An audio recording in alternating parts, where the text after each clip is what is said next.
सतगुरु धन धन सतगुरु तेरा ही आसरा। यह बचन पूर्ण मुर्शिद का दर ग्रंथ में से पढ़े जा रहे हैं जी।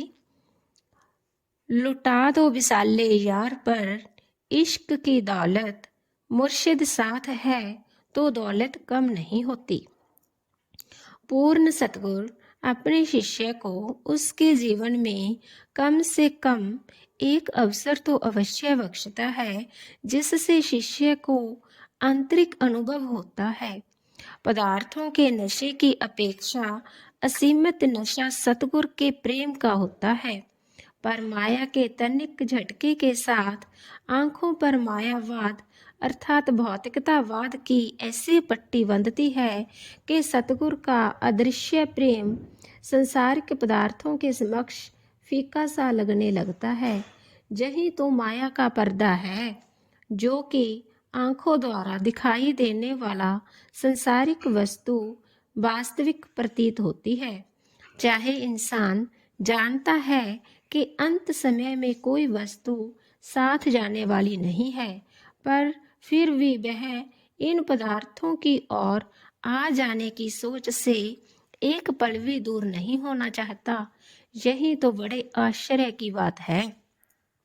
जब पूर्ण संत सतगुरु ने अपने शिष्यों से कोई ऐसा कार्य अथवा सेवा लेनी होती है जिसका भविष्य में इतिहास बनना होता है, तो मुर्शिद शिष्य को कुंदन बनाता चला जाता है। अत उसके जीवन में ऐसे परिस्थितियां उत्पन्न कर देता है जो इतिहास में शिक्षादायक घटनाएं बन जाती हैं। मुर्शिद ऐसा खेल रचता है कि दुनिया के लोग पढ़ सुनकर अचंभित होते हैं कि क्या वास्तव में ऐसा हुआ होगा। पर सच तो सच ही रहता है। सच्चा मुर्शिद कभी भी शिष्य के पदार्थों का भूखा नहीं होता, किंतु सतगुरु के शिष्य की भलाई के लिए ऐसी घटनाओं की रचना करनी पड़ती है जो शिष्य की भलाई के लिए अति आवश्यक होती है। कबीर साहिब जी के समय में सेठ धर्मदास नाम का एक धनवान व्यक्ति हुआ था। कहते हैं कि उसके पास उस समय कुल पूंजी 14 करोड़ के लगभग थी। सेठ धर्मदास की पत्नी का नाम आमना था। एक बार सेठ जी गंगा के किनारे स्नान कर रहे थे। उस समय संत कबीर जी वहां पहुंच गए। सेठ धर्मदास को उन्होंने कहा कि धर्मदास, तू कितने जन्मों से जहां स्नान कर चुका है, पर सोच ब्रह्म स्नान करने से कोई लाभ हुआ है? कबीर साहिब जी के दर्शन करके और उनकी बात सुनकर धर्मदास ने उन्हें सिर झुकाया। जब सिर झुकाकर ऊपर उठाया तो कबीर जी अलोप हो चुके थे। उसने कबीर साहब को इधर उधर देखा, किंतु कबीर जी उसे दिखाई न दिए। सेठ धर्मदास इस घटना के पश्चात बड़ा ही अशांत रहने लगा। कई वर्ष बीत गए। एक दिन सेठ धर्मदास रसोई में अपनी पत्नी के साथ बैठा था।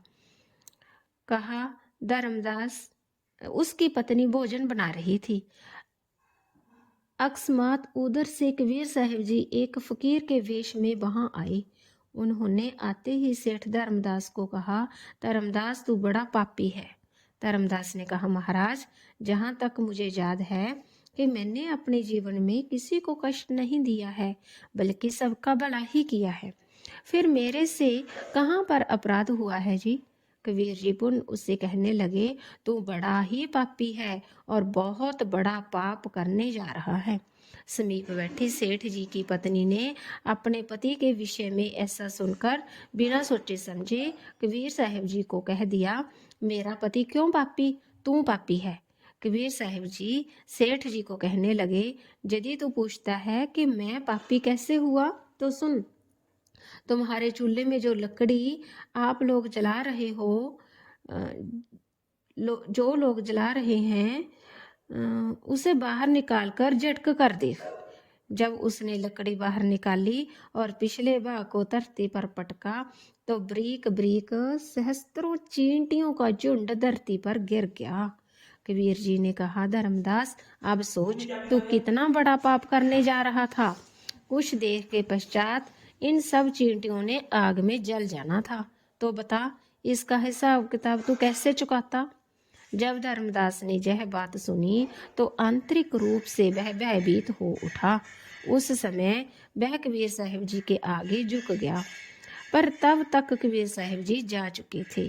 सेठ धर्मदास ने कबीर साहिब जी को बहुत ढूंढा, किंतु कबीर जी उसे कहीं न मिले। उसका हृदय उनके दर्श दीदार के लिए विचलित हो रहा था। आंतरिक रूप से वह इतना अशांत हो चुका था कि वर्णन नहीं कर सकता था। उसका मन समस्त संसारिक कार्यों से बेमुख हो चुका था। वह हर समय उदास रहने लगा। अंत में सेठ जी ने इस विषय में अपनी पत्नी से बातचीत की। उसने कहा, स्वामी, यह कौन सी बड़ी बात है। अपने पास बहुत धन दौलत है। हम ऐसा करते हैं कि बड़े बड़े तीर्थों पर यज्ञ करते हैं। भोजन जल के बहाने साधु फकीर वहां पर साधारणतः आ ही जाते हैं। वो फकीर भी समय वहां आ जाएगा, तो उस समय आप उससे मिल लेना। धर्मदास को यह बात उचित लगी। उसने सबसे पहले यज्ञ प्रसिद्ध तीर्थ स्थान मथुरा में किया। उसी प्रकार भारतवर्ष के प्रसिद्ध तीर्थ स्थानों पर यज्ञ किए। प्रत्येक यज्ञ पर गरीब साधु फकीर आदि पहुंचते, भोजन लेते और सेठ धर्मदास का यश गाते और आशीर्वाद देकर अपने अपने मार्ग पर चले जाते। धर्मदास ने इतने यज्ञ किए जिससे उसकी संपत्ति समाप्त होने लगी, किंतु जिस मनोरथ के लिए यज्ञ किए थे उसकी प्राप्ति नहीं हुई। सेठ धर्मदास ने अंतिम यज्ञ गंगा के किनारे पर किया। आस पड़ोस के गांवों में घोषणा करवा दी कि उससे इस हो रहे सबसे बड़े यज्ञ पर धर्मदास की सारी शेष संपत्ति खर्च हो गई। इस यज्ञ में दूर दूर से लोग आए। अनगिनत साधु फकीरों ने भोजन किया, किंतु धर्मदास की प्यासी आंखें कबीर साहिब जी को ढूंढ रही थी, पर कहीं पर भी उसे कबीर जी के दर्श दीदार ना हुए। मनोरथ की प्राप्ति न होते देखकर सेठ जी व उसकी पत्नी उदास हो गई। लंबी प्रतीक्षा, दुखी दिल एवं विरह रूपी दर्द से सेठ जी की आंखों से शम शम करती हुई अश्रुधारा बह उठी। दर्शनों की तड़प आंखों में और तीव्र हो गई। विरह ने सभी चैन आराम बुला दिया। चेहरे पर मुस्कान आए हुए कई वर्ष बीत गए। इस दर्द भरी वेदना को किसी शायर ने इस प्रकार किया है। ਜਿਹੜੇ ਦਿਨ ਦਾ ਤੂੰ ਮੁਖ ਮੋੜਿਆ, ਹਾਸਿਆਂ ਵੀ ਮੁਖ ਮੋੜੇ, ਪਿਆਰ ਦੇ ਫੁੱਲ ਬਿਨ ਖਿੜਨੋਂ ਸੁੱਕੇ, ਐਸੇ ਪਏ ਵਿਛੋੜੇ, ਹਿਜਰੋਂ ਪੀੜ ਅੱਖਾਂ ਵਿੱਚ ਰੜਕੇ, ਦੁੱਖ ਦੀਆਂ ਵਾਂਗਰ ਫੋੜੇ, ਸਾਧਕ ਹੰਝੂਆਂ ਮਾਰ ਕੇ ਛੱਲਾਂ, पलकों दे वन तोड़े। दंपति ने सोचा कि हमने अपनी समस्त पूंजी यज्ञों पर खर्च कर दी, किंतु उस फकीर के दर्शन भी नहीं हुए। अब तो हमारे पास एक कौड़ी भी नहीं है। वापिस गांव में जाकर अब क्या करेंगे। लोग क्या कहेंगे कि इतने यज्ञ भी कर लिए फिर भी संत नहीं मिले। अंत में पति पत्नी ने सोचा इससे तो नदी में डूबकर आत्महत्या कर लेनी चाहिए, किंतु अचानक उन्हें सूझा कि जहाँ सभी लोग उन्हें जानते हैं, यदि वे नदी में डूबने लगे तो लोग उन्हें धर्म हत्या समझकर डूबने से बचा लेंगे। इसलिए 5-6 मील दूर जाकर ही आत्महत्या की जाए। यह सोचकर वे नदी के किनारे किनारे चलने लगे। 5-6 मील दूर पहुंचकर उन्होंने नदी में डूबने का निश्चय कर लिया। जब वे नदी के किनारे से थोड़ी सी दूर ही गए थे कि अचानक ही उन्होंने कबीर साहिब जी की आवाज सुनाई दी कि क्या करने लगे हो सेठ धर्मदास। जब धर्मदास ने आवाज की ओर देखा तो वहां कबीर साहिब जी समाधि लगाए बैठे हुए थे। कबीर साहिब जी को देख दोनों वहां गए। सेठ धर्मदास वैराग्य के सागर में डूब चुका था और आंखें छल छला रही थी। दुनिया के सारे गम, चिंताएं, यश एवं पदार्थों की लालसाएं जो पहले ही भूल चुकी थी, अब तो सभी इच्छाएं समाप्त हो गई थी और अश्रुधारा सबको बहाकर ले जा रही थी। सदਰਾਂ ਤੇ ਚਾਹ ਸਾਰੇ ਨੈਣਾ ਵਿੱਚ ਘੁਲ ਗਏ, ਭੁਲਾ ਦਿੰਦੇ ਨਿਜ ਦਾ ਵਕਾਰ ਇਹ ਅਥਰੂ। ਤੇਰੀ ਯਾਦ ਵਾਲਾ ਜਦੋਂ ਜ਼ੋਰ ਪਿਆ ਦਿਲ ਉੱਤੇ, ਪਲਕਾਂ ਦੇ ਵੰਡ ਤੋੜ ਆ ਗਏ ਨੇ ਅਥਰੂ। धर्मदास ने रो रो कर कबीर साहब जी के चरण धो डाले। कबीर जी ने धर्मदास को उत्साहित किया। सेठ जी ने कबीर साहब से पूछा, महाराज हम जग पर जग करके हार गए, किंतु आप कहीं दिखाई नहीं दिए। हमें क्या मालूम था कि आप 5-6 मील की दूरी पर ही बैठे हैं। हे स्वामी जी, आप यज्ञ पर क्यों नहीं आए? यह सुनकर कबीर जी ने कहा, यदि हम आपके अंतिम यज्ञ पर पहुंच जाते तो आपकी पत्नी ने अवश्य कहना था, देखो मैंने कहा था ना कि वह साधु भोजन करने के लिए यज्ञ में अवश्य आएगा, वह देखो आ गया ना। सेठ धर्मदास, हम आपकी धन दौलत के भूखे नहीं हैं। सेठ जी ने कहा, महाराज इतने वर्ष आडंबर कराने की क्या आवश्यकता थी, पहले ही मुझ पर कृपा कर देते। कबीर जी ने कहा, हम तुझे पहले 2 बार समझाने के लिए आए थे। पहली बार जब तुम गंगा पर स्नान कर रहे थे, दूसरी बार हम तुम्हारे घर गए, तुम्हारी पत्नी ने हमें पापी कहकर फटकार दिया।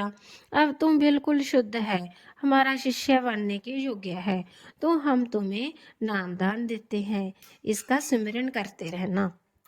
इतिहास अनुसार धर्मदास ने नाम का पूर्ण सुमिरन किया। कबीर साहिब जी ने अंतिम समय में अपने प्रिय शिष्य सेठ धर्मदास को अपना इलाही प्रेम बख्शा और आज्ञा दी कि आप हमारी गद्दी पर बैठकर दुनिया को नाम का सुमिरन करवाओ। इस प्रकार सिद्ध होता है कि पूर्ण सच्चा सतगुरु किसी के माल पदार्थों का भूखा नहीं होता।